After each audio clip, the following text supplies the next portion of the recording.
എല്ലാവർക്കും നമസ്കാരം. മത്സര പരീക്ഷകളിൽ ഒരു നല്ല റാങ്ക് ഉറപ്പിക്കാൻ കറന്റ് അഫയേഴ്സ് ഒരു ഗെയിം ചേഞ്ചറാണെന്ന് നമുക്കെല്ലാവർക്കും അറിയാം. അപ്പോ ഇന്ന് ഫെബ്രുവരി 7, 2026 ഏറ്റവും പ്രധാനപ്പെട്ട വാർത്തകൾ എന്തൊക്കെയാണെന്നും അതൊക്കെ എങ്ങനെ പരീക്ഷയ്ക്ക് ചോദ്യങ്ങളായി വരുമെന്നും നമുക്ക് നോക്കാം. എല്ലാവരും ശ്രദ്ധിച്ചിരിക്കണേ. അപ്പോ റെഡിയല്ലേ? ഓരോ ദിവസത്തെയും വാർത്തകള് പരീക്ഷാ ഹാളില് നമ്മളെ എങ്ങനെ സഹായിക്കുമെന്ന് നോക്കാം.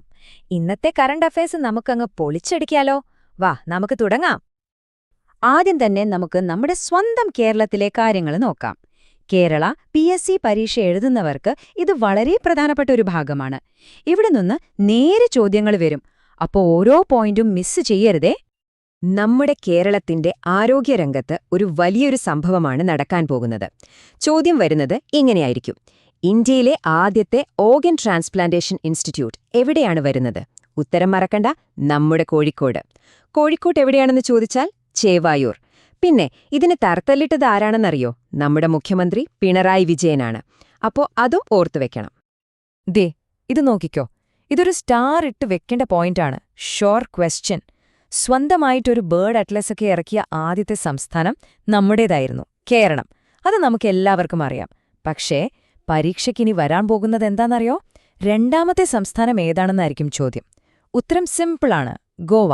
അപ്പം മറക്കരുത്, ഫസ്റ്റ് കേരളം, സെക്കൻഡ് ഗോവ. 211 കോടി. എന്തിനാണീ പൈസന്നല്ലേ?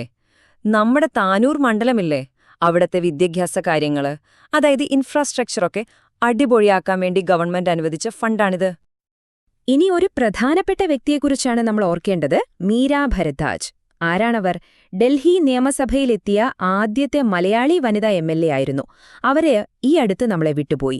പരീക്ഷയ്ക്ക് പ്രധാനപ്പെട്ട പോയിന്റുകൾ ഇവയാണ്.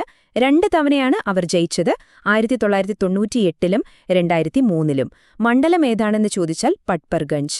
ഈ മണ്ഡലത്തിന്റെ പേരും വർഷങ്ങളും എന്തായാലും ഓർത്തുവയ്ക്കണം. ഓക്കെ, അപ്പോൾ കേരളത്തിലെ കാര്യങ്ങൾ നമ്മൾ സെറ്റാക്കി. ഇനി നമുക്ക് ഇന്ത്യ ലെവലിലേക്ക് പോകാം. രാജ്യത്തെ പ്രധാനപ്പെട്ട വാർത്തകൾ എന്തൊക്കെയാണെന്ന് നോക്കാം. യെസ്, സ്പോർട്സിൽ നിന്ന് ഒരു കിടിലൻ വാർത്ത. നമ്മുടെ പിള്ളേര് കപ്പടിച്ചു. അണ്ടർ-19 ക്രിക്കറ്റ് ലോകകപ്പ് ഇന്ത്യയ്ക്ക് സ്വന്തം. ആരെയാണ് ഫൈനലിൽ തോൽപ്പിച്ചതെന്നോ? ഇംഗ്ലണ്ടിനെ. കളി നടന്നത് സിംബാബ്വേയിലായിരുന്നു. ഈ സ്ഥലവും ഓർത്തുവെക്കണം, വേദി സിംബാബ്വെ. അപ്പോ ഇത് എത്രാമത്തെ തവണയാണ് ഇന്ത്യ ഈ കപ്പ് നേടുന്നത് അറിയാമോ? ഇതാണ് എക്സാമിന് വരുന്ന പോയിന്റ്. ഇത് നമ്മുടെ 6ാമത്തെ കിരീടമാണ്. 6ാം തവണ. ഈ നമ്പർ മറന്നു പോവരുത്. ഫൈനലിൽ ഒരു ഹീറോ ഉണ്ടായിരുന്നു, വൈഭവ് സൂര്യവംശി. പുള്ളി അടിച്ചെടുത്തത് എത്രയാണെന്നറിയോ? 175 റൺസ്. ഇതൊരു പുതിയ റെക്കോർഡാണ് കേട്ടോ. ഒരു അണ്ടർ-19 ലോകകപ്പ് ഫൈനലില് ഏറ്റവും വലിയ വ്യക്തിഗത സ്കോറിനി വൈഭവിന്റെ പേരിലാണ്. ഈ ലോകകപ്പ് വിജയത്തിൽ നമുക്കും മലയാളികൾക്കും അഭിമാനിക്കാൻ വകയുണ്ട്. കാരണം എന്താണെന്നറിയോ? നമ്മുടെ 2 ചെക്കന്മാർ ആ ടീമിലുണ്ടായിരുന്നു, ആരൻ ജോർജും മുഹമ്മദ് ഇനാനും. ഇവരുടെ പേരുകൾ ഉറപ്പായും നോട്ട് ചെയ്തു വെച്ചു. ഇനിയിപ്പോ നമ്മൾ ഇക്കണോമിക്സിലെ ഒരു പ്രധാനപ്പെട്ട കാര്യത്തിലേക്കാണ് കടക്കുന്നത്, 16ാം ഫിനാൻസ് കമ്മീഷൻ. സിമ്പിളായി പറഞ്ഞാൽ, രാജ്യത്തിന് കിട്ടുന്ന നികുതി കേന്ദ്രവും സംസ്ഥാനങ്ങളും എങ്ങനെ വീതിച്ചെടുക്കണമെന്ന് ഇവർ പറയും. ഇവരുടെ പുതിയ ശുപാർശ പ്രകാരം 41% സംസ്ഥാനങ്ങൾക്കും ബാക്കി 59% കേന്ദ്രത്തിനും. ഈ കമ്മീഷന്റെ തലവൻ ആരാണെന്ന് ചോദിക്കും. അത് അരവിന്ദ് പെനഗാരിയയാണ്. ഓക്കെ, അപ്പോ ആ മൊത്തം 41%-ല് നമ്മുടെ കേരളത്തിന് എത്ര കിട്ടും? ഇതാണ് കേരള PSCക്ക് ഏറ്റവും പ്രധാനപ്പെട്ട ചോദ്യം. ഉത്തരം 2.38%. ഈ നമ്പർ ബൈഹാർട്ട് ചെയ്തു, 2.38%. പുതിയൊരു വാക്ക് കേട്ടോ, സോവറൻ AI. എന്താ സംഭവം? ഒന്നുമില്ല. ഓരോ രാജ്യവും അവരുടെ സ്വന്തം ആവശ്യങ്ങൾക്കും ഭാഷയ്ക്കും സംസ്കൃതത്തിനും ഒക്കെ അനുസരിച്ചുണ്ടാക്കുന്ന ആർട്ടിഫിഷ്യൽ ഇന്റലിജൻസിനെയാണ് ഇങ്ങനെ പറയുന്നത്. അപ്പോൾ ഇന്ത്യയുടെ ആദ്യത്തെ സോവറൻ AI പ്രോജക്റ്റിന്റെ പേരെന്താ? അത് ഭാരത് ജൻ AI എന്നാണ്. ഇത് വളരെ പ്രധാനപ്പെട്ട ഒരു പോയിന്റാണ്. ശരി, ഇനി നമുക്ക് സയൻസ് ആൻഡ് ടെക്നോളജിയിലേക്ക് പോകാം.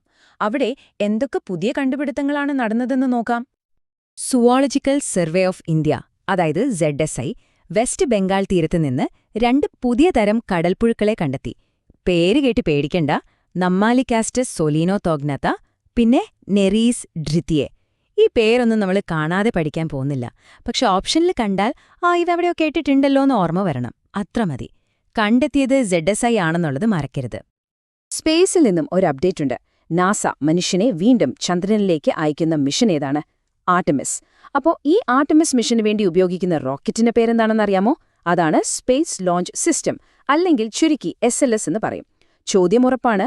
ആർടെമിസ് ദൗത്യത്തിന്റെ വാഹനം ഏതാണെന്ന് ചോദിച്ചാൽ ഉത്തരം SLS. ഓക്കെ, ഇനി കുറച്ച് ഒറ്റവരി പോയിന്റുകൾ ഒരു റാപ്പിഡ് ഫയർ പോലെ പെട്ടെന്ന് പറഞ്ഞു പോകാം. ഇതൊക്കെ ഡയറക്റ്റ് ക്വസ്റ്റ്യൻസ് ആയിട്ട് വരാൻ സാധ്യതയുണ്ട്. Defence news. അഗ്നി 3 മിസൈൽ. 2 കാര്യങ്ങൾ ഓർത്താൽ മതി.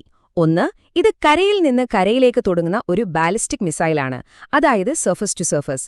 2, ഇതിന്റെ റേഞ്ച് ഏകദേശം 3000 മുതൽ 3500 കിലോമീറ്റർ വരെ പോകും. ഈ 2 പോയിന്റും ഇമ്പോർട്ടന്റ് ആണ്. ഈ സാംഖ്യികി പോർട്ടൽ എന്താണിത്? സിമ്പിൾ. നമ്മുടെ രാജ്യത്തിന്റെ എല്ലാ ഒഫീഷ്യൽ കണക്കുകളും, അതായത് സ്റ്റാറ്റിസ്റ്റിക്കൽ ഡേറ്റ, കിട്ടുന്ന ഒരു ഗവൺമെന്റ് വെബ്സൈറ്റ്. അത്രയുള്ളൂ സംഭവം. അപ്പോ ഇന്നത്തെ പ്രധാനപ്പെട്ട പോയിന്റുകളൊക്കെ നമ്മൾ കവർ ചെയ്തു. നിങ്ങൾ എത്രത്തോളം ശ്രദ്ധിച്ചിരുന്നുവെന്ന് നോക്കണ്ടേ? ഒരു ചെറിയ ക്വിസ് റെഡിയല്ലേ? ദാ പിടിച്ചോ ആദ്യത്തെ ചോദ്യം. നമ്മൾ ഊന്നിപ്പറഞ്ഞൊരു പോയിന്റാണ്.